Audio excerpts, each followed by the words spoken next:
வணக்கம் மாணவர்களே, இன்றைக்கி நம்ம பார்க்க போகிறது வந்து 6th புக்கில் 2வது இயல் பார்க்க போகிறோம். இந்த 2வது இயல் வந்து இயற்கை பற்றி தான் பெரும்பாலும் இருக்கும். இதில் வந்து நாம் சிலப்பதிகாரம், அடுத்து வந்து காணிலம், சிறகின் ஓசை, கிழவனும் கடலும், முதல் எழுத்தும் சார்பெழுத்தும், திருக்குறள். இதில் சிலப்பதிகாரம் நம்ம தெரிஞ்சது தான், இளங்கோவடிகளை பற்றி இருக்கும். காணி நிலம் அப்படிங்கிறது பாரதியாரை பற்றி இருக்கும். அப்புறம் இது ரெண்டும் சிறகின் ஓசை, இது வந்து பறவைகளை பற்றி இருக்கும். கிழவனும் கடலும், இது அந்தளவுக்கு ஒன்றும் பெருசாக ஒன்றும் கிடையாது. இதில் முதல் எழுத்தும் சார்பெழுத்தும், முதல் எழுத்துனா எத்தனை வகை இருக்குது, சார்பெழுத்துனா எத்தனை வகை இருக்குது, ஜஸ்ட்டு வந்து குறைவாக தான் கொடுத்துருப்பாங்க அதில் 6th புக்குனால. அடுத்து வந்து திருக்குறள் நமக்கு ஒரு முக்கியமான ஒரு பகுதி. இது திருவள்ளுவரை பற்றி கொஞ்சம் கொடுத்துருப்பாங்க. அவ்வளோதான் இந்த 2வது இயலில். நமக்கு வந்து சிலப்பதிகாரம், காணி நிலம், திருக்குறள், இதுதான் இதில் முக்கியமானது. நம்ம ஆல்ரெடி முதல் இயல் பார்த்துட்டோம். பார்க்காதவங்க அந்த இயலை போய் பார்த்துக்குறோங்க. இப்போ வந்து இதில் நம்ம பார்க்க போகிறது வந்து பாக்ஸ் கொஷின் தான். பாக்ஸு கொஷின்ங்கிறது ஒரு முக்கியமான ஒரு இது. ஏன்னா பெரும்பாலும் இந்த பாக்ஸு கொஷின் தான் கேட்பாங்க. அதில் தான் கொஷின் அதிகமாக எடுப்பாங்க. அதை சார்ந்து சில விளக்கங்கள் இந்த வீடியோவில் பார்க்கலாம்.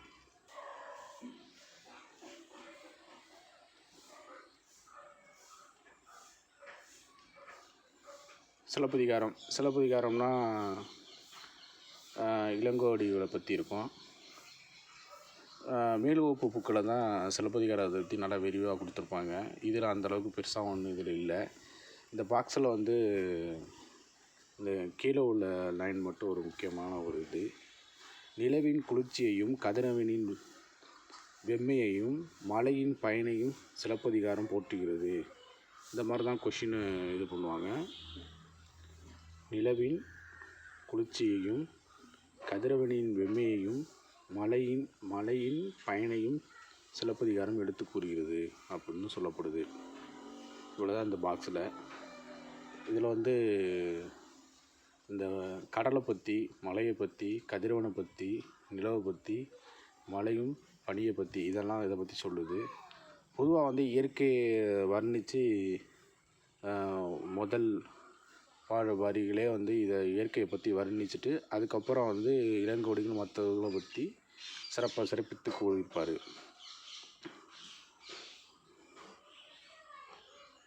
பாட்டு இது வந்து அடுத்த இதில் வீடியோவில் பார்க்கலாம். இது நம்ம பார்க்க போகிறது கிடையாது. பாக்ஸில் முக்கியமான ஒரு விஷயம் இருந்தால் மட்டும் இப்போதைக்கு இதை பார்ப்போம். சொல்லும் பொருளும் அதை சம்மந்தமாக அதுலேயும் பார்த்துக்கலாம். நூல்வழி வந்துடுவோம். நூல்வழியில் வந்து ஃபஸ்ட்டு சிலப்பதிகாரம் என்னும் காப்பியத்தை இயற்றியவர் இளங்கோவடிகள்.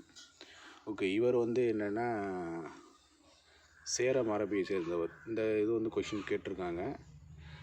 ஆக்சுவலாக வந்து இளங்கோவடிகள் வந்து எந்த மரபை சேர்ந்தவர் அப்படின்னா சேர மரபை சேர்ந்தவர்.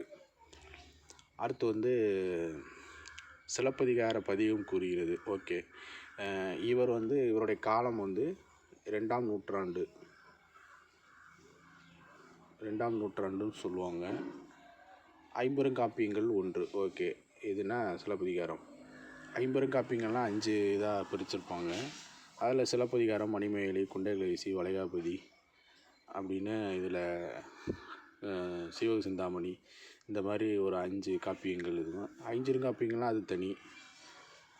அதில் தான் நீலகேசி, யசோதர காவியம், உதயகுமார காவியம், நாககுமார காவியம், இந்த மாதிரி ஒரு 5 இதை பிரிச்சிருப்பாங்க. தமிழில் இதில் வந்து முதல் காப்பியங்கிறது இந்த சிலப்பதிகாரம் தான். அடுத்து வந்து இதை வந்து முத்தமிழ் காப்பியம், தமிழின் முதல் காப்பியம் இது தான். அதே மாதிரி முத்தமிழ் காப்பியம், குடிமக்கள் காப்பியம் என்றெல்லாம் போட்டப்படுது. இது மட்டும்தானா அப்படின்னா இல்லை, கிடையாது. இதில் வந்து 2 மட்டும்தான் 6th புக்கில் கொடுத்துருக்காங்க.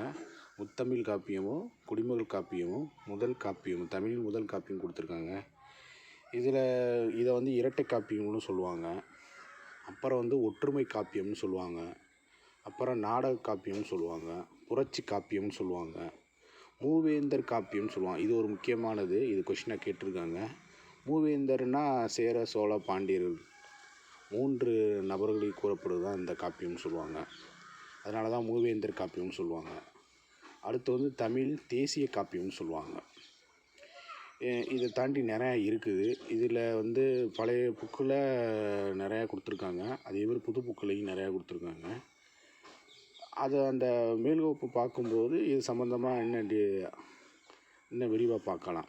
இப்போதைக்கு காப்பியங்கள் எப்படிலாம் இதை வந்து சிறப்பு பெயர்கள் அழைக்கப்படுதுன்னா, முத்தமிழ் காப்பியம், குடிமைக்கள் காப்பியம், இரட்டை காப்பியம், ஒற்றுமை காப்பியம், நாடக காப்பியம், புரட்சி காப்பியம், மூவேந்தர் காப்பியம், தமிழ் தேசிய காப்பியம், இப்படியெல்லாம் அழைக்கிறாங்க. இதுதான். அடுத்தது வந்து என்னென்னா 3 காண்டமாக பிரிச்சிருப்பாங்க. அதில் வந்து என்னென்னா 3 காண்டம் 30 காதைகளாக பிரிச்சிருப்பாங்க. இதில் வந்து 3 காண்டம்ங்கிறது புகார் காண்டம், மதுரை காண்டம், வஞ்சி காண்டம்னு பிரிச்சிருப்பாங்க. இதை வந்து இந்த புகாரில் வந்து காதைகள் வந்து 10 காதைகள் இருக்கும். அதேமாதிரி வஞ்சி காண்டத்தில் வந்து 7 காதைகள் இருக்கும். அதேமாதிரி மதுரை காண்டத்தில் வந்து 13 காதைகள். ஆக மொத்தம் 30 காதைகளாக இது பிரிக்கப்பட்டிருக்கும். அடுத்து வந்து இதை வந்து இரட்டை காப்பியம்னு சொல்கிறோம். இப்போ தான் நம்ம சொன்னோம் இரட்டை. அடுத்து வந்து பார்த்திங்கன்னா திங்கள், ஞாயிறு, மலை, இயற்கை வாழ்த்துவதாக இந்நூல் தொடங்குகிறது அப்படின்னு சொல்லுவோம். முதல்ல வந்து நம்ம வந்து ஒரு இயற்கைகள்லாம் வர்ணிச்சுட்டு அதுக்கப்புறம் தான் உள்ள மற்ற இதுகளை வந்து கூறியிருக்கிறாரு இளங்கோடிகள். ஃபஸ்ட்டு இயற்கைகளுக்கு முக்கியத்துவம் கொடுத்துருக்குறாரு. இவ்வளோ தான் இதில் நூல்வழியில் இருக்குது. இது சார்ந்து மேற்கோப்பு பார்க்கும்போது இன்னும் அதிகமாக பார்க்கலாம். ஒருவேளை ப்ரீவியஸ் கொஷின் இது சம்மந்தமாக பார்த்தோம்னா அதில் வந்து நல்லா விரிவாக பார்க்குறது நல்லது. இந்த இதில்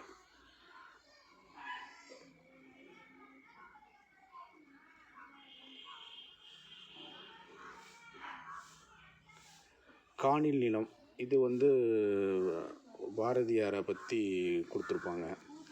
அதாவது என்னென்னா, பாரதியார் வந்து ஒரு வீடு இருக்கோம்னா அது பக்கத்தில் வந்து இயற்கையாக மரங்கள் இருக்கணும், அது சார்ந்து பக்கத்திலே ஒரு கிணறு இருக்கணும், மலை இருக்கணும். இந்த மாதிரி இருந்தால் தான் அது ஒரு இயற்கை நமக்கு நல்லது அப்படின்னு அவர் சொல்லியிருக்காரு. இந்த இதில் கூறியிருக்காரு. இந்த பாக்ஸில் நுழைமுன்னில் பார்க்க போனோம்னா இதில் வந்து முக்கியமானது இந்த வீடு என்பது எப்படி இருக்க வேண்டும் என்று பாரதியார் கற்பனை செய்கிறார். இயற்கை சூழலை உருவாக்க வேண்டியதன் தேவையை உணர்த்துகிறார். இயற்கை பல வகையிலும் போற்றப்படும். பாரதியின் கனவு இல்லத்தை பற்றி அறிவோம். ஒரு இல்லம்னா என்னென்ன இருக்கணும், பக்கத்தில் என்னென்ன இருக்கணும், கிணறு இருக்கணும், மரங்கள் இருக்கணும், மலைகள் இருக்கணும் அப்படின்னு அவர் சொல்கிறாரு. இதை வர்ணித்து இவ்வளோ தான். இதில் வந்து அந்த அளவுக்கு இந்த பாக்ஸில் வந்து ஒன்றும் பெருசாக ஒன்றும் இதில் இல்லை. இவரோட வரிகள், இந்த பாட்டோட வரிகள் முக்கியம். அடுத்து இதை வந்து பார்க்கும்போது இதை சம்மந்தமாக பார்க்கலாம். அதே மாதிரி சொல்லும் பொருளும் இதை பார்க்கலாம். அதில் இப்போ நம்ம நூல்வழிக்கு வந்துடுவோம். ஏன்னா பாரதியாரோட இது வந்து நூல்வழி இது ஒரு முக்கியமான ஒரு இது. இவர் வந்து எந்த நூற்றாண்டு கவிஞர்னா 20ஆம் நூற்றாண்டின் இணையற்ற கவிஞர்னு சொல்லுவாங்க. இது ஒரு முக்கியமான ஒரு இது. 20ஆம் நூற்றாண்டு இணையற்ற கவிஞர்னா பாரதியார். இவருடைய இயற்பெயர் சுப்பிரமணியம்னு சொல்லுவாங்க.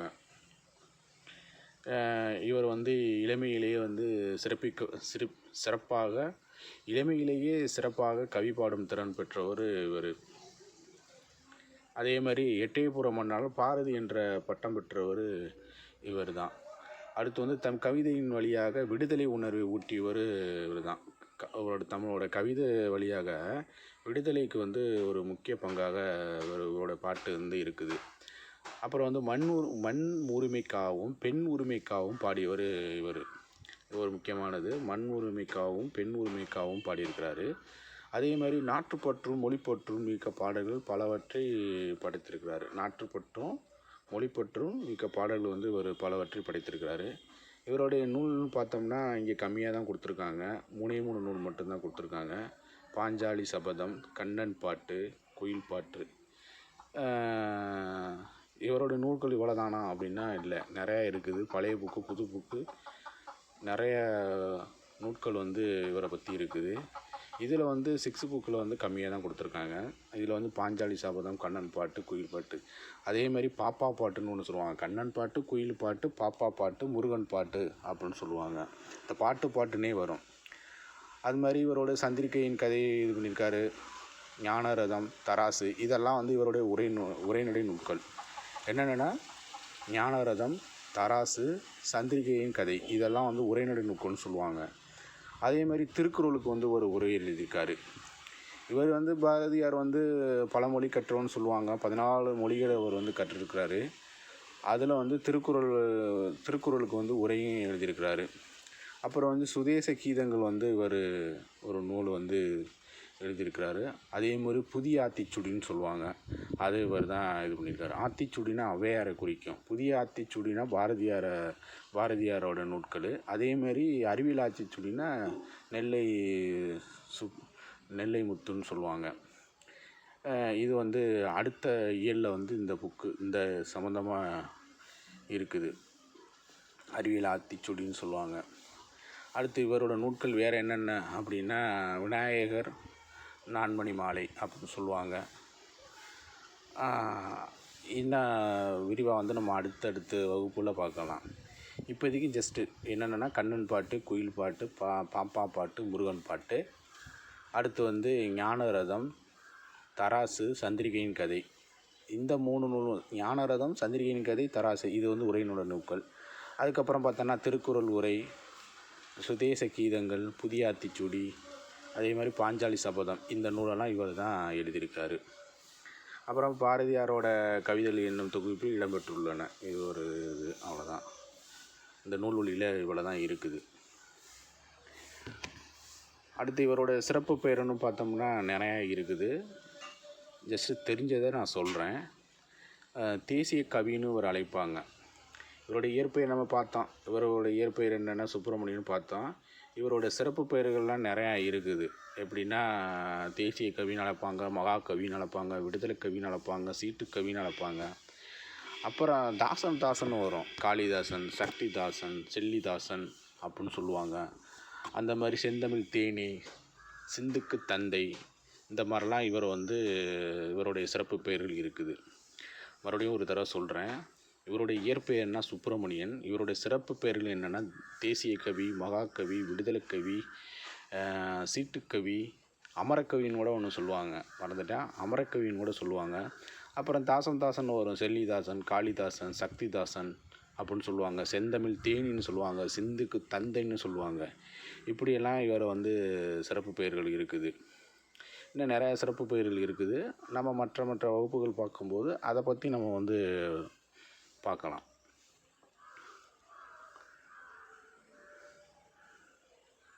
அடுத்து இந்த கற்பவை கற்றபின், இதில் ஒன்றும் அந்தளவுக்கு ஒன்றும் இல்லை. ஆனால் இந்த இது முக்கியம். காணின் என்பது நில அளவை குறிக்கும் சொல். இந்த மாதிரி தான் கொஷின் வந்து அவங்க எடுக்கிறதுக்கு வாய்ப்பு இருக்குது. இது ஒரு முக்கியமான ஒரு இது. காணி என்பது நில அளவை குறிக்கும். அதனால தான் இந்த இதை நான் எடுத்துகிட்டு வந்திருக்கேன். இந்த கற்பவை கற்றபின்ங்கிறது காணி என்பது நில அளவை குறிக்கும். இது ஒரு முக்கியமான இது. கொஷின் கேட்குறதுக்கு வாய்ப்பு இருக்குது. சரியான விடை தேர்ந்தெடு. இதெல்லாம் அடுத்த வகுப்பில் நம்ம வந்து அடுத்த இதில் பார்க்கலாம். சிறகின் ஓசை, இதில் ஒன்றும் பெருசாக ஒன்றும் இதில் இல்லை. இது வந்து பெரும்பாலும் வந்து இந்த பறவைகளை பற்றி தான் இருக்கும். இருந்தாலும் இதை நீங்கள் கொஞ்சம் இந்த பாடம் ஃபுல்லாகவே ஒரு வாசிச்சிட்டிங்கன்னா நல்லது தான்.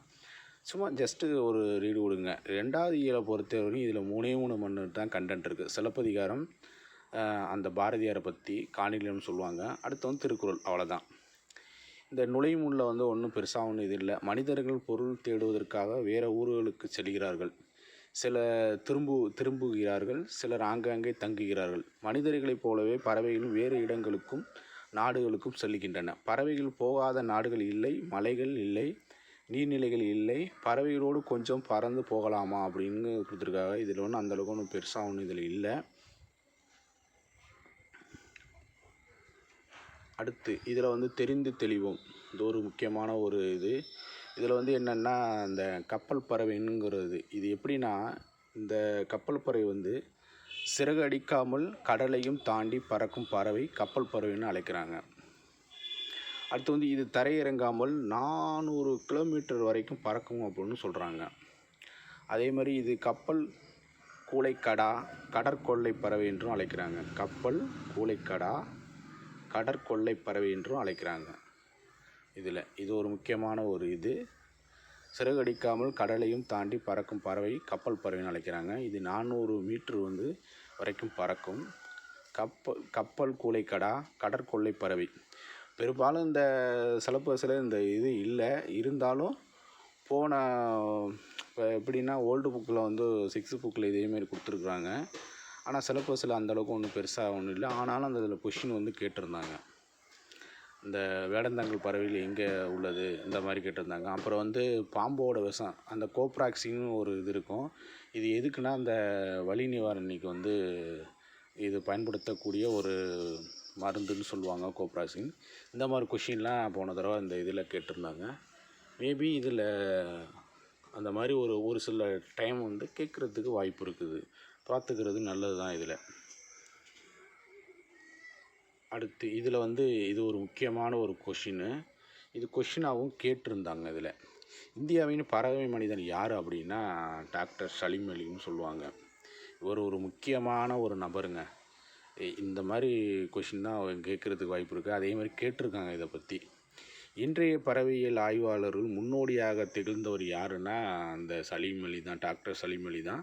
தம் வாழ்நாள் முழுவதும் பறவைகளை பற்றி ஆராய்ச்சி செய்வதிலும் அவற்றை படம் பிடிப்பதிலும் ஈடுபட்டார். ஆனால் அவர் இந்தியாவின் பறவை மனிதர் என்று அழைக்கப்படுகிறார். பறவைகள் குறித்து பல நூல்களை எழுதியுள்ளார். தன் வாழ்க்கை வரலாற்று நூலுக்கு சிட்டுக்குருவியின் வீழ்ச்சி அப்படிங்கிற ஒரு நூலை இவர் சிட்டுக்குருவியின் வீழ்ச்சி அப்படிங்கிற ஒரு நூலை எழுதியிருக்கிறாரு. முக்கியமான ஒரு நூல். இதை நம்ம தெரிஞ்சுக்கிறது நல்லது. சிட்டுக்குருவியின் வீழ்ச்சி என்ற நூலை எழுதியவர் யாருன்னா டாக்டர் சலீம் அலி. இவரை எப்படி அழைக்கிறாங்க அப்படின்னா பறவை மனிதர் அப்படின்னு அழைக்கிறாங்க. இது ஒரு முக்கியமான ஒரு கொஷின்.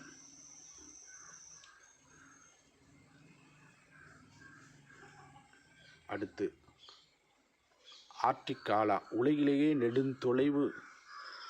நெடுந்தொலைவுனா 22,000 கிலோமீட்டர் பயணம் செய்யும் பறவை இனம் ஆர்டிக் காலா அப்படின்னு சொல்லுவாங்க. இது ஒரு முக்கியமான ஒரு கொஷின் தான். உலகிலேயே நெடுந்தொலைவு 22,000 கிலோமீட்டர் பயணம் செய்யும் பறவை இனம் ஆர்டிக் காலா. பறவையை பற்றிய படிப்பு அப்படின்னா ஆர்த்தினாலஜின்னு சொல்லுவாங்க. அதேமாரி உலக சிட்டுக்குருவிகள் நாள் அப்படின்னா மார்ச் 20ன்னு சொல்லுவாங்க. இது ஒரு முக்கியமான ஒரு கொஷின் தான். பறவையை பற்றிய படிப்பு எதுனா ஆர்த்தினாலஜின்னு சொல்லுவாங்க. அதேமாதிரி உலக சிட்டுக்குருவி நாள் மார்ச் 20.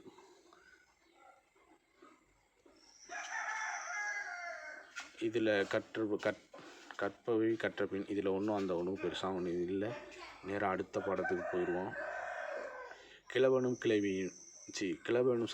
கிழவனும் கடலும் அப்படின்னு சொல்லுவாங்க. இதில் இந்த நுழைமுன்னில் ஒன்றும் பெருசாக இதில் இல்லை. இது ஜஸ்ட்டு ஒரு கதை தான். இதை ஒரு வாசிப்பு வாசிச்சு விட்ருக்கேன். இதில் பெருசாக இதில் இந்த பாடத்தில் இல்லவே இல்லை. ஒரு தாத்தாவும் ஒரு பையனும் கடலுக்கு போவாங்க. அங்கே மீன் பிடிக்கிறதுக்காக போவாங்க. அங்கே மீன் கிடைக்காது. இதே மாதிரி டெய்லி போவாங்க, கிடைக்காது. ஒரு நாள் இந்த பையன் நான் வரல தாத்தா அப்படின்னு சொல்லிடுவான். ஏதோ ஒரு வேலையாக இருக்காமல் போயிடுவான். அதுக்கப்புறம் இவர் மட்டும் தனியாக போவார். ஒரு மீனை பிடிச்சிருவார். அன்றைக்கினா அவருக்கு ஒரு மிகப்பெரிய ஒரு சந்தோஷம். தன்னால் நம்ம வந்ததுக்கு இன்றைக்கி கிடச்சிருச்சு அப்படின்னு ஒரு நம்பிக்கையோடு ரோட்டில் கட்டி கொண்டு வருவார். அது சில சுறா மீன்கள்லாம் அதை சாப்பிட்ரும். அப்படியே கட்டி கரையில் கொண்டாந்து வைப்பார். பார்த்தோன்னா அது வெறும் எலும்பு கூட இருக்கும். தின்றுடும் அந்த மீன் சுறா மீன் எல்லாம் தின்றுடும் அந்த இதில் உள்ளது. அப்புறம் அந்த பையன் இந்த தாத்தாவை பார்த்து, தாத்தா எப்படி இது எவ்வளோ பெரிய இது பிடிச்சிங்க, பெரிய விஷயமா இருக்குது அப்படின்னு அந்த இதை சொல்லுவார். இதுதான் இந்த கதை. இதில் கதை ஒன்றும் பெருசாக ஒன்றும் இல்லை. இதில் கதையை பிடிச்சி நமக்கு அதில் கொஷின் ஒன்றும் வரப்போகிறது கிடையாது. இதில் ஒரு முக்கியமான ஒரு இதுன்னா இந்த ஒரு கிழவனும் கடலும், இந்த ஓல்டு மேன் அண்டு த சீ என்னும் ஆங்கில புதின தமிழில் மொழிபெயர்க்கப்பட்டுள்ள படக்கதையை இங்கு சுருக்கி கொடுக்கப்பட்டுள்ளது. இந்நூல் வந்து 1954 நோபல் பரிசு பெற்றது அப்படின்னு சொல்லப்படுது. 1954 நோபல் பரிசு பெற்றிருக்கு அப்படின்னு சொல்லப்படுது. இந்த நூலோட ஆசிரியர் யார் அப்படின்னா எர்னஸ்ட் ஹெமிங்வே அப்படின்னு சொல்லுவாங்க. இது ஒரு முக்கியமான ஒரு இது. இவ்வளோ தான் இந்த பாடத்தில் இதுதான் முக்கியமானது. கிழவனும் கடலும் அப்படிங்கிறது ஒரு ஆங்கில புதினா. இது தமிழில் மொழிபெயர்க்கப்பட்டு நமக்கு பாடமாக தரப்பட்டிருக்குன்னு சொல்கிறாங்க. இந்த நூல் வந்து எப்போ நோபல் பரிசு பெற்றதுன்னா 1954 நோபல் பரிசு பெற்றிருக்கு. இது யார் எழுதுனா அப்படின்னா எர்னஸ்ட் ஹெமிங்வே அப்படிங்கிறது இவருடைய பேர். அவ்வளோதான். இந்த இதில் ஒன்றும் பெருசாக ஒன்றும் இதில் இல்லை.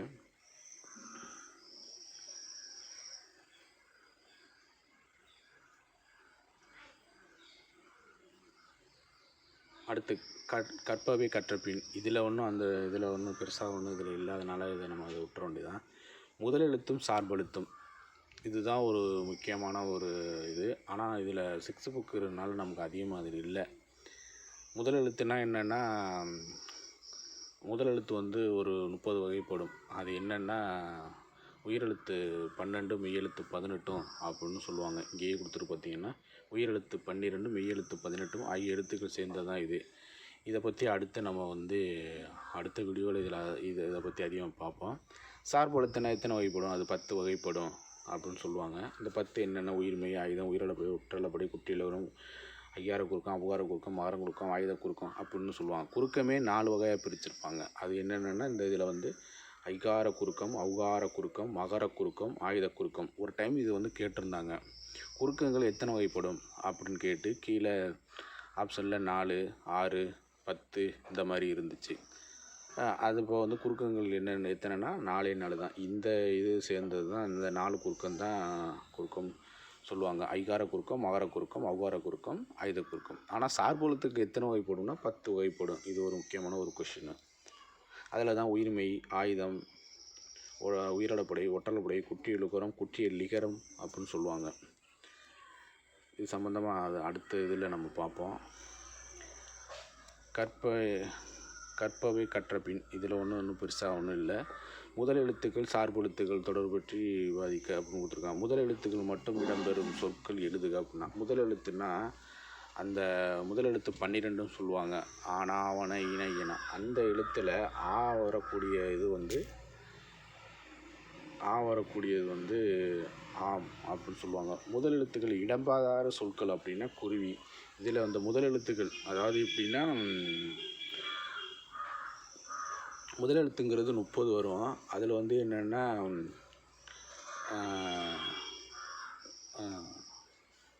30 எழுத்தில் வந்து உயிரெழுத்துக்கள் 12 மெய்யெழுத்துக்கு 18 வரக்கூடியது தான் அந்த இதை குறிக்கும். அதை வந்து இதில் இந்த பாருங்க இருக்குது. உயிரெழுத்துக்கள் 12 மெய்யெழுத்துக்கள் 18 12 18. இதில் வராத எழுத்து அப்படின்னா இந்த ஷார்ட்டாக சொல்லணும்னா புள்ளி வச்ச எழுத்துன்னு சொல்லுவாங்க. அந்த எழுத்து வராத எழுத்துனா இந்த இது தான். அவ்வளோதான். குருவி அப்படின்னா அதில் வந்து மெய்யெழுத்தும் இல்லை, அதேமாதிரி அந்த உயிரெழுத்தும் இல்லை. அடுத்து இதில் ஒன்றும் பெருசாக ஒன்றும் இதில் இல்லை. அவ்வளோதான். இவ்வளோ தான் பாக்ஸு கொஷின் இருக்குது.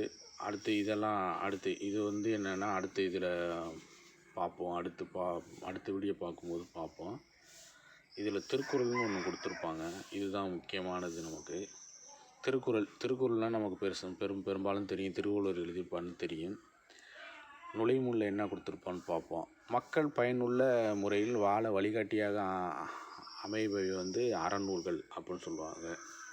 அதுதான் உண்மை. அதாவது என்னென்னா திருக்குறளும் ஒரு அறநூல் தான். நம்ம போன வீடியோவில் பார்த்துருப்போம். இப்போ வந்து என்னென்னா 11 மேல்கணக்கு நூல்கள், 11 கீழ்கணக்கு நூல்கள். இதை சார்ந்தது தான் சங்க இலக்கியம்னு சொல்லுவாங்க.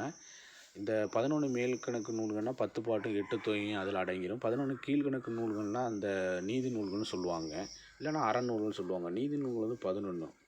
இது ஒரு முக்கியமான ஒரு கொஷின்னு. இந்த நீதி நூல்னு சொல்லுவாங்க. அப்படி இல்லை அப்படின்னா அறநூல்னு சொல்லுவாங்க, அறநூட்கள்னு சொல்லுவாங்க. இது ஒரு முக்கியமான ஒரு கொஷின். இது டிஎன்பிசியில் ஒரு தடவை கேட்டாங்க. அந்த அறநூல்களில், அதாவது 11 கீழ்கணக்கு நூல்களில் வரக்கூடியதான் இந்த திருக்குறள். இதை வந்து அறநூல்னு சொல்லுவாங்க. ஓகே. அடுத்து, அறநூல்களில் உலக பொதுமுறை என்று அழைக்கப்படுவது திருக்குறள். ஓகே. அறநூல்களில் உலக பொதுமுறை என்று போற்றப்படும் சிறப்பு பெயர் பெற்றது திருக்குறள். ஓகே. அடுத்து வந்து, திருக்குறளில் இல்லாத செய்திகளும் இல்லை, 7 சொற்களில் மனிதர்களுக்கு அறத்தை கற்றுத்தரும் திருக்குறளில் பயில்வோம் அப்படின்னு கொடுத்துருக்காங்க. இது ஒரு முக்கியமான வரி. இதில் என்னென்னா, ஒரே லைனில் கொடுத்து கூட கேட்கலாம். இல்லாத செய்திகளே இல்லை என்று அழைக்கப்படும் நூல் எது அப்படின்னு கூட கேட்கலாம். அப்படி இல்லையா, இல்லாத நிலை இல்லை, 7 சொற்களில் மனிதருக்கு அறத்தை கற்றுத்தரும் நூல் எது அப்படின்னா திருக்குறள் அப்படின்னு கூட கேட்கலாம் கொஷின். இப்படித்தான் கொஷின் கேட்பாங்க. அதில் ஒரு முக்கியமானது என்னென்னா, உலக பொதுமுறை. இது ஆல்ரெடி நிறைய தடவை கேட்டிருக்காங்க. உலக பொதுமுறை என்று அழைக்கப்படும் நூல் எதுன்னா திருக்குறள். இது சம்மந்தமாக அடுத்து இதை நம்ம பார்ப்போம். இதில் ஒரு நூல்வழி தான் நமக்கு முக்கியமானது. திருக்குறள் வந்து யார் எழுதுனா அப்படின்னா திருவள்ளுவர். இவர் வந்து 2000 ஆண்டுகளுக்கு முற்பட்டவர்னு சொல்லப்படுது. அதே மாதிரி இக்காலத்துக்கும் பொருந்தும் வகையில் நெறிகளை வகுத்து கூறியுள்ளார். அதனால தான் வான்புகழ் வள்ளுவர் என்று சிறப்பு பெயர் இவருக்கு இருக்குது. வான்புகழ் வள்ளுவர், தெய்வ புலவர், பொய்யில் புலவர், இப்படியெல்லாம் சிறப்பு பெயர்கள் உண்டு. இவருக்கு சிறப்பு பெயர் நிறையா இருக்குது. இங்கே ஸ்கூல் புக்கில் 6th புக்கில் வந்து 3 மட்டும்தான் கொடுத்துருக்குறாங்க. ஆனால் சிறப்பு பெயர்கள்னு பார்த்தோம்னா, எனக்கு தெரிஞ்சதை நான் ஞாபகம் உள்ளதை நான் சொல்கிறேன். இவருடைய சிறப்பு பெயர்கள்னு பார்த்தோம்னா, நாயனார்னு சொல்லுவாங்க, தேவர்னு சொல்லுவாங்க, முதற் பாவலர்னு சொல்லுவாங்க. அதே மாதிரி மாதானு பங்கி அப்படின்னு சொல்லுவாங்க, சென்னா போதகர்னு சொல்லுவாங்க, பெரு நாவலர்னு சொல்லுவாங்க, அப்புறம் வந்து நான்முகனார்னு சொல்லுவாங்க. இப்படிலாம் சொல்லுவாங்க. இன்னும் நிறையா இருக்குது. மற்ற மேல்வகுப்பு பார்க்கும்போது நம்ம இதை பற்றி பார்ப்போம். அப்படி இல்லைன்னா ப்ரீவியஸ் கொஷின் பார்க்கும்போது இதை பற்றி விரிவாக பார்ப்போம். இப்போதைக்கு ஸ்கூல் புக்கில் பாக்ஸ் கொஷினில் இவ்வளோ தான் இதில் கொடுத்துருக்காங்க. தெய்வ புலவர், பொய்யில் புலவர், நாயனார்னு அழைப்பாங்க, அப்புறம் வந்து நான்முகனார்னு அழைப்பாங்க, தேவர்னு அழைப்பாங்க, அப்புறம் முதல் பாவலர்னு அழைப்பாங்க, அப்புறம் சென்னா போதகர்னு அழைப்பாங்க, பெரு நாவல்னு அழைப்பாங்க. அப்புறம் வந்து டிஎன்பிசியில் அடிக்கடி கேட்டது மாதனு பங்கி அப்படின்னு அழைக்கப்படுது. அப்புறம் இவருடைய திருக்குறள் வந்து அறத்துப்பால், பொருட்பால், இன்பத்துப்பால் அப்படின்னு 3 பிரிவுகளாக வந்து பிரிச்சிருப்பாங்க. இது ஒரு முக்கியமான ஒரு இது. நமக்கு திருக்குறள்னாலே நம்ம எல்லா விஷயங்களையும் தெரிஞ்சுக்கிறது நல்லது. திருக்குறளில் என்னென்ன எப்படிலாம் கொடுத்துருக்கு, திருக்குறளில் எத்தனை மொழிகளில் மொழிபெயர்த்திருக்கு. பழைய புக்கில், ஓல்டு புக்கில் பார்த்திங்கன்னா 107 மொழிகளில் மொழிபெற்றிருக்கு அப்படின்னு சொல்லுவாங்க. புது புக்கில் பண்ணால் 100க்கும் மேற்பட்ட மொழிகள் வந்து மொழிபெயர்க்கப்பட்டுள்ளது அப்படின்னு சொல்லுவாங்க. திருக்குறள் வந்து எப்போ டிஎன்பிசி எக்ஸாமு குரூப் 2 இருக்கட்டும், குரூப் 4 இருக்கட்டும், இந்த மாதிரி எக்ஸாம் எந்த எக்ஸாமை போட்டித் தேர்வாக இருந்தாலும் திருக்குறளை பற்றி ஒரு கொஷின் கண்டிப்பாக இருக்காமல் இருக்கவே இருக்காது. அந்தளவுக்கு திருக்குறள் வந்து ஒரு முக்கியமான ஒரு பகுதி. எவ்வளோக்கு ஸ்கூல் புக்கில் இருக்கோ அவ்வளோக்கு நீங்கள் வந்து எடுத்து தெரிஞ்சுக்கிறது நல்லது. அடுத்து இதை பற்றி ப்ரீவியஸ் கொஷின் நான் போடும்போது அது ஃபுல்லாக எல்லாத்தையும் நான் கொடுத்துட்றேன். நீங்கள் அதை ஒரு டைம் வந்து வீடியோவை பார்த்துட்டாலும் சரி, இல்லை அதை நோட்ஸ் எடுத்து வச்சுக்கிட்டாலும் சரி, நான் எல்லா விஷயங்களையும் நான் தொகுத்து கொடுத்துட்றேன். ஸ்கூல் புக்கு, ஓல்டு புக்கு, பழைய புக்கு, புது புக்கு, அதே மாதிரி இந்த கவர்மெண்ட் மெட்டீரியல் கொடுத்துருப்பாங்கல்ல, அது சேர்த்து எல்லாத்தையும் நான் தொகுத்து கொடுத்துட்றேன். நீங்கள் அதை படிச்சுக்கிறது நல்லது. அதே மாதிரி இவருடைய 200க்கும் மேற்பட்ட கொஷின் வந்து டிஎன்பிசியில் கேட்டதெல்லாம் நான் தொகுத்து வச்சுருக்கிறேன். அதை அடுத்த வீடியோவில் நான் உங்களுக்கு கொடுக்குறேன். இப்போதைக்கு ஜஸ்ட்டு இதை மட்டும் தெரிஞ்சுருக்கேன். எனக்கு தெரிஞ்சதை ஞாபகத்துக்குள்ளதை மட்டும் நான் சிறப்பு பெயர்னு சொல்லியிருக்கேன். அதை கொஞ்சம் இது பண்ணிக்கிறேங்க. அதே மாதிரி இது வந்து 11 கீழ்கணக்கு நூல்களில் ஒன்று அப்படின்னு அழைக்கப்படுது. அடுத்து வந்து திருக்குறள் வந்து 133 அதிகாரங்களை உடையது அப்படின்னு சொல்லப்படுது. 3 பிரிவு, அதே மாதிரி 133 அதிகாரம், அதே மாதிரி 1330 குறள்களை கொண்டுள்ளது அப்படின்னு சொல்லப்படுது. அதே மாதிரி திருக்குறளில் இல்லாததும் இல்லை, சொல்லாததும் இல்லை. இந்த மாதிரி ஒரு கொஷின் டிஎன்பிசியில் இப்போ ரீசெண்டாக ஒரு தடவை கேட்டிருந்தாங்க. இல்லாததும் இல்லை, சொல்லாததும் இல்லை அப்படின்னு அழைக்கப்படும் நூல் எது அப்படின்னா திருக்குறள் தான் குறிக்கும். இல்லாததும் இல்லை, சொல்லாததும் இல்லை அப்படின்னு அழைக்கப்படுவது வந்து திருக்குறள் அப்படின்னு சொல்லப்படுது. என்னும் வகையில் சிறந்து விளங்குகிறது. திருக்குறளுக்கு உலக பொதுமுறை அப்படின்னு அழைக்கிறாங்க. அதேமாதிரி வாயுரை வாழ்த்து, இங்கே 2 மட்டும்தான் சிறப்பு பெயர்கள் கொடுத்துருக்காங்க. இந்த பாருங்கள் கொடுத்துருக்காங்க பாருங்கள். 100க்கும் மேற்பட்ட மொழிகளில் திருக்குறள் மொழிபெயர்க்கப்பட்டுள்ளது. ஆனால் பழைய புக்கில் எப்படி கொடுத்துருக்காங்கன்னா 107 மொழிகளில் வந்து மொழிபெயர்க்கப்பட்டுள்ள திருக்குறள் அப்படின்னு சொல்லியிருக்காங்க. அது டிஎன்பிசியில் வந்து கொஷினாகவும் கேட்டிருக்காங்க. அடுத்த வீடியோ பார்க்கும்போது அதை பற்றி நான் அந்த டிஎன்பிசி கொஷினை நான் வந்து இது பண்ணுறேன். இப்போதைக்கு இதை தெரிஞ்சுக்கிறேங்க. இது மட்டும்தானா இந்த திருக்குறளுக்கு வந்து சிறப்பு பேர்? இது மட்டும்தானா? இங்கே வந்து 2 மட்டும்தான் கொடுத்துருக்குறாங்க. உலக பொதுமுறையும் வாயுர வாழ்த்து மட்டும் கொடுத்துருக்காங்க. அது மட்டும் இல்லை, இதோட சிறப்பு பேருன்னு பார்த்தா நிறையா இருக்குது. அதில் இந்த உத்தர வேதம்னு சொல்லுவாங்க. உத்தர வேதங்கிறது திருக்குறள் தான். இதுவே வேளாண் வேதம்னா நாலடியாரை குறிக்கும். இதில் ஒரு குழப்பங்கள் இருக்கும். அங்கே வந்து நாலடியாரும் இருக்கும், திருக்குறள் இருக்கும். ஒரு டைம் கேட்டிருந்தான் டிஎன்பிசியில், உத்தரவேதம் என்று அழைக்கப்படும் நூல் எது சிறப்பு பெயர் கொண்ட நூல் எதுன்னு கேட்டிருந்தான். உத்தரவேதம் என்று சிறப்பு பெயர் பெற்ற நூல் எது அப்படின்னு கேட்டிருந்தான். அதில் வந்து திருக்குறளும் கொடுத்துருந்துச்சு, நாலடியாரும் கொடுத்துருச்சு. பெரும்பாலான பேரும் வந்து நாலடியாரும் தான் போட்டிருந்தாங்க. ஏன்னா குழப்பத்தில் வந்து ஆனால் அது வந்து நாலடியாருக்கு வந்து வேளாண் வேதம் என்று அழைக்கப்படுவது தான் நாலடியார்னு சொல்லுவாங்க. இதை நல்லா தெளிவாக நம்ம புரிஞ்சுக்கிறணும். உத்தர வேதம்னா திருக்குறள். அதே மாதிரி இதை வந்து முதுமொழி அப்படின்னு அழைப்பாங்க. அப்புறம் வந்து தமிழர் திருமுறைன்னு அழைப்பாங்க. அப்புறம் தெய்வ நூல்னு அழைப்பாங்க. அப்புறம் வந்து பொய்யாமொழி அப்படின்னு அழைப்பாங்க. இந்த மாதிரிலாம் இதுக்கு சிறப்பு பேர் இருக்குது. இன்னும் நிறையா இருக்குது. ஸ்கூல் புக்கு ஓல்டு புக்குலேயும் நிறையா இருக்குது. அதே மாதிரி புது புக்குலேயும் நிறையா இருக்குது. அந்தந்த வகுப்பு பார்க்கும்போது நம்ம இன்னும் தெளிவாக பார்ப்போம்.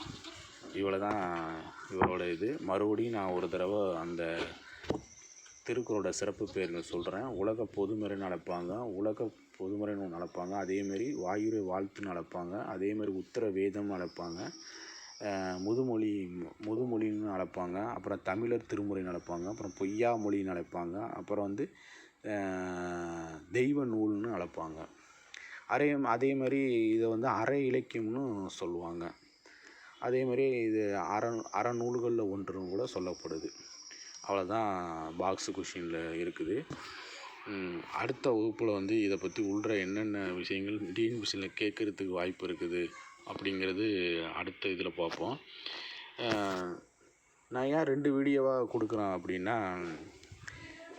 இந்த நம்ம எந்த புக்குமே நம்ம வந்து சாதாரணமாக வந்து இது பண்ணக்கூடாது. ஒவ்வொரு இயலும் பார்க்கும்போது அதில் பாக்ஸில் என்னென்ன முக்கியமான விஷயங்கள் இருக்குது, எக்ஸாம் ரிலேட்டடாக என்னென்ன கேட்குறது வாய்ப்பு இருக்குது அப்படிங்கிறது நம்ம முதல்ல படிச்சுக்கிட்டு, அதுக்கப்புறம் உள்ள என்னென்ன அது உங்களோட விருப்பம். ஒவ்வொரு இயல் பார்க்கும்போது பாக்ஸு கொஷின் படித்தாலும் சரி, இல்லை ஸ்டார்டிங்லேருந்து என்னென்ன இருக்குது அப்படிங்கிறத படிச்சுக்கிறது நல்லது தான். நம்ம வந்து எக்ஸாமுக்கு வந்து ஒவ்வொரு இதுவும் வரிகளும் ஒவ்வொரு இதுவும் முக்கியம். இப்போ உள்ள டிஎன்பிசி எக்ஸாமில் எப்படி கேட்குறான், எங்கெங்கே போகிறாங்கிறது தெரிய மாட்டேங்குது. அதனால் நீங்கள் வந்து நல்லா தெளிவாக வரியாக படிச்சுக்கிட்டு அதில் என்ன விஷயம் இருக்குது அப்படிங்கிறது இப்போயே நீங்கள் வந்து அதில் நோட்ஸ் எடுத்து வச்சுக்கிட்டாலும் சரி, இல்லை குறிப்பு அதிலே நீங்கள் வந்து முக்கியமானதை அண்டர்லைன் பண்ணி வச்சுட்டாலும் சரி. அப்போ எக்ஸாமுக்கு கால்ஃபர் பண்ண பிறகு நமக்கு வந்து ரிவிஷன் விடுறதுக்கு அங்கே ஈஸியாக இருக்கும். நீங்கள் எக்ஸாமுக்கு இப்போ படிக்கிறதெல்லாம் பெரிய விஷயம் கிடையாது. எக்ஸாமுக்கு கால்ஃபர் பண்ணினோடனே அந்த 2 மாதமோ 3 மாதமோ நீங்கள் ரிவிஷன் எந்த அளவுக்கு ஒரு புக்கை 5 டைம் 6 புக்குனா 5 தடவை விடணும், 7th புக்குனா 5, இதேமாதிரி ஒவ்வொரு புக்கும் நீங்கள் 5 தடவை அந்த வர்றதுக்குள்ளே நீங்கள் ரீட் விட்டிங்கன்னா கொஞ்சம் ஈஸியாக இருக்கும். இது ஏன் சொல்கிறேன்னா, என்னோடய அனுபவத்தில் நான் நிறைய எக்ஸாம் எழுதியிருக்கிறேன். அதனால் அந்த அனுபவத்தை நான் சொல்கிறேன். நானும் இந்த டிஎன்பிசியில் ஏகப்பட்ட எக்ஸாம் எழுதியிருக்கிறேன். அதேமாரி நான் வந்து இது வரைக்கும் நான் அதிகமாக கொஷின் போட்டதும் 96 கொஷின் ஒரே ஒரு டைம் போட்டிருக்கேன். அது வந்து 2016 உள்ள கொஷின் பேப்பரு. ஆக்சுவலாக பார்த்தோன்னா அந்த கொஷின் பேப்பர் வந்து ஈஸியாக இருந்துச்சு. ஏன்னா அந்த டயத்தில் வந்து ப்ரீவியஸ் கொஷின் மட்டுமே 30 கொஷின் மேலே கேட்டிருந்தாங்க. அவ்வளோ ப்ரீவியஸ் கொஷின் அதில் உள்ளடக்கிதுங்க. இப்போவும் ப்ரீவியஸ் கொஷின் தான் அதிகமாக கேட்குறான். இப்போ நடந்த 2024 கூட பார்த்திங்கன்னா ப்ரீவியஸ் கொஷின் தான் அதிகமாக நிறையா கொஷின் ப்ரீவியஸ் கொஷின்லேருந்து வந்துருந்துச்சு. பெரும்பாலும் பேர் ப்ரீவியஸ் கொஷின் வந்து சும்மா ஏனதோனவும் படிப்பாங்க. நம்ம பாஸ் பண்ணோம்னா நம்ம ஸ்கூல் புக்கு நியூ புக்கும் படிக்கணும் 6th to 12th வரைக்கும். அதேமாரி ஓல்டு புக்கும் 6th to 12th வரைக்கும் படிக்கணும். அதுபோல் ப்ரீவியஸ் கொஷின் பார்க்கணும். அப்புறம் சிறப்பு தமிழ் 11th 12th அதை நம்ம பார்க்கணும். இதெல்லாம் பார்த்தா தான் நம்ம வந்து 95 கொஷின் கிராஸ் பண்ணலாம். இல்லைன்னா ரொம்ப கஷ்டம். நான் இது வரைக்கும் நிறையா எக்ஸாம் எழுதியிருக்கிறேன். 90 கீழே இது வரைக்கும் நான் குறைஞ்சதே கிடையாது. எல்லாமே 90க்கு மேலே தான் நான் கொஷின் போட்டிருக்கேன். அதிகமாக போட்டது பார்த்திங்கன்னா 93 கொஷின் வந்து அதிக எக்ஸாமில் நான் 93 கொஷின் போட்டிருக்கேன். மற்ற இதுகளில் நான் உங்களுக்கு நான் இப்படி தான் படிப்பேன்.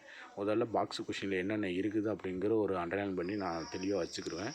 அடுத்து உள்ற என்ன விஷயங்கள் இருக்குதுன்னு பார்ப்பேன். அப்புறம் வந்து அடுத்து வந்து புக் பேக்குக்கு பின்னாடி உள்ள கொஷின் வந்து புக் பேக் கொஷின் முக்கியம். அதேமாதிரி அங்கிட்டு உள்ள என்னென்ன வரிகள்லேருந்து இருக்குது, என்னென்ன கொஷின்லாம் அதுலேருந்து ஒரு இயல்னால் என்னென்ன எத்தனை கொஷின் எடுக்க முடியும், என்னென்ன முக்கியமான விஷயங்கள் இருக்குங்கிறத நான் பார்ப்பேன்.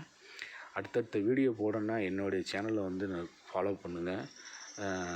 என்னுடைய சேனல் வந்து ஜிகே ஞானம் அகாடமின்னு நான் வச்சுருக்கேன். நானும் இதில் ரொம்ப கஷ்டப்பட்டு தான் இந்த இதுகளை எக்ஸாம் எழுதி வந்து இப்போ வெற்றியடைய அளவுக்கு வந்திருக்கிறேன். இது கூடிய சீக்கிரம் நானும் வந்து கவர்மெண்ட் போஸ்டிங் போயிடுவேனுங்கிற ஒரு நம்பிக்கை எனக்கு வந்துருச்சு. விரைவில் நான் அதை போயிடுவேங்கிற ஒரு இது இருக்குது. அந்த மாதிரி இது ஏன் நான் உங்களுக்கு சொல்கிறேன்னா, நிறையா மாணவர்கள் வந்து சில போட்டித் தேர்வுனா டிஎன்பிசினா வந்து நம்ம வந்து ஒரு அசால்ட்டாக நம்ம வந்து இது பண்ணக்கூடாது. ஒவ்வொரு புக்கும் ஒவ்வொரு இதுவும் எவ்வளோ முக்கியம்னு எனக்கு தெரியும். ஏன்னா நான் நிறைய டைம் வந்து பக்கத்தில் வந்துட்டு ஒரு 3-4 கொஷின் நான் போய் எவ்வளோ இதானுங்கிறது எனக்கு அந்த மன வருத்தம் தான் எனக்கு தெரியும். அதனால் நீங்களும் அந்த மாதிரி ஆயிடக்கூடாது அப்படிங்கிறது என்னுடைய வேண்டுகோளாக நான் நினைக்கிறேன். இன்னமும் நான் அந்த எக்ஸாம்பிள் வந்து போராடி கொண்டு தான் இருக்கிறேன். இன்றைக்கே ஒரு நாளைக்கு நம்ம வெற்றி எடுக்கணும். ஆனால் அது கூடிய வரையில் வந்துடுச்சு. அதுக்கான வீடியோவும் நான் போடுவேன் உங்களுக்கு. மேலும் இந்த கொஞ்சம் கொஞ்சமாக நீங்கள் படிங்க. அப்போ தான் உங்களுக்கு புரிய வரும். ரொம்ப நேரம் இதை எடுத்துக்கிட்டேன்னு நினைக்கிறேன். தொந்தரவு கொடுத்ததுக்கு நன்றி. என் வீடியோ வந்து அடுத்தடுத்த வீடியோ பாருங்கள். நான் ப்ரீவியஸ் கொஷின் போட போகிறேன். அதேமாரி ஓல்டு புக்கும் போட போகிறேன், நியூ புக்கும் போட போகிறேன். மேக்ஸும் ஓரளவுக்கு என்னால் போட முடியும். இது வரைக்கும் நான் ஹையஸ்ட்டாக 23 கொஷின் மேக்ஸ்லேயும் நான் போட்டிருக்கேன். 23 அதிகபட்சம் நான் போட்டிருக்கேன். அதில் 1 to 1 கொஷின் தான் என்னால் மிஸ் பண்ண முடியும். அதுலேயும் வந்து நான் வந்து மேக்ஸிலும் கொஞ்சம் போடுறதுக்கு நான் முயற்சி எடுக்கிறேன். நன்றி, வணக்கம்.